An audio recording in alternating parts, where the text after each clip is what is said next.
It's just a lot, man. Now it's a guy I think who was on maybe like the History Channel or something like that. But he had actually he was about to get on that submersible, I think maybe in like 2021, 2022, and he wound up turning it down. I got that video too. I'm gonna play it real quick so y'all can see it. I host a television program on Discovery Channel called Expedition Unknown, and we were thinking about the idea of making a special on Titanic. And so we went up to Ocean Gate's headquarters in Everett, Washington in 2021. This was just before they were going to take their first group of passengers down to Titanic. And we went out with Stockton, the CEO, who is piloting Titan on this current mission as well. And we joined Stockton for a shakedown dive on the sub, taking it out, putting it through its paces there in Puget Sound, and seeing how Titan performed and thinking about whether it would be a good fit for us to film for a show. It's a really striking submarine, as you'll see in the stock footage of it here. It's a very novel design. It doesn't look like any other submersible that has gone down to Titanic before, and a lot of that has to do with how it's made. It's made of carbon fiber hull as opposed to having a steel or a titanium hull, and because it's carbon fiber, it could be made much larger. So it's actually quite a large submarine, can hold 5 people as opposed to most of the subs that go down to Titanic can only hold 2 or 3. So it's actually quite spacious inside as these kind of subs go. And as I said, it has a very unique design. So it certainly, when you see it, it's a fairly striking craft. Yeah, Josh, you use words like novel and unique when it comes to its design, and OceanGate itself, when you look at its website, talks about being at the forefront of innovation. In fact, it's so innovative, it's ahead of regulation. Regulation can't keep up with its innovation.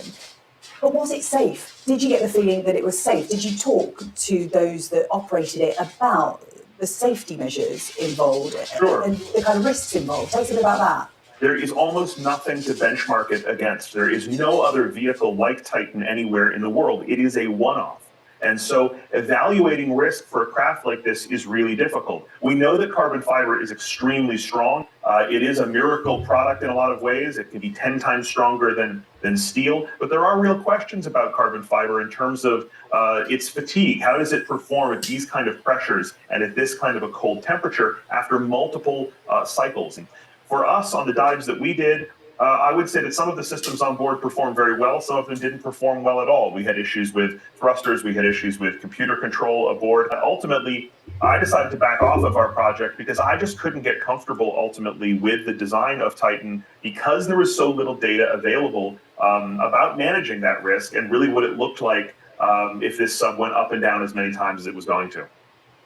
Remind me how long ago that was, because OceanGate and the number of dives it's made since you were there on that sort of maiden shakedown dive, as you call it. It seems that safety wasn't a concern for those going on those trips, and there are waivers involved.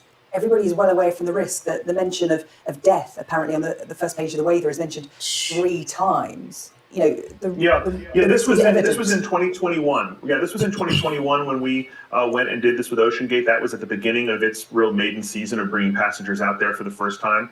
And look, it is described in those waivers as an experimental craft, and I think that it is truly experimental in a very real sense of the word. This is not like boarding a commercial flight on a new airplane. This is like being a test pilot on a plane that has never flown before. Wow. There are elements of Titan where there are real redundancies. There are a lot of ways to drop weights, for instance, on Titan and bring it back to the surface. There's 4 different systems on board to drop weights. There's a computer-controlled system that can vent water in or out of ballast chambers to help it rise up in the ocean. There is a manual valve in Titan to take air and add it to bladders on the outside of the sub to bring it up. And there's a hydraulic controlled system that can drop weights off the bottom. And in fact, the entire skid assembly on the bottom of Titan can be dropped using a hydraulic lever, which takes a huge amount of weight off the sub to bring it to the surface. Those sort of things were baked into the design of Titan to make it more safe. But there are other elements of its design that are more challenging. It cannot be opened from the inside. There is no topside hatch on Titan because of the way the carbon fiber hull is built. And so you have these trade-offs. You have I'm not sitting Indian style for like 2 hours. With a lot of mysteries, in terms of how it's going to perform over time. Yeah, it is a real mystery. What do you think has happened? What could have gone wrong in terms of it's not floated to the surface. I think in some ways there are only a handful of things, categories of things that could go wrong. One of the real challenges here is communication. It's very hard to communicate with untethered subs like this from the surface anyway. But the fact that Titan lost communication on its way down to Titanic, and that it has not received communication since then, would indicate that something went wrong with its systems. Now, it was well off the bottom when that communication was lost, and so using those multiple redundancies of weight drop systems, Titan should have returned to the surface, right? And so the fact that that hasn't happened opens up this whole other question of what are these other possibilities?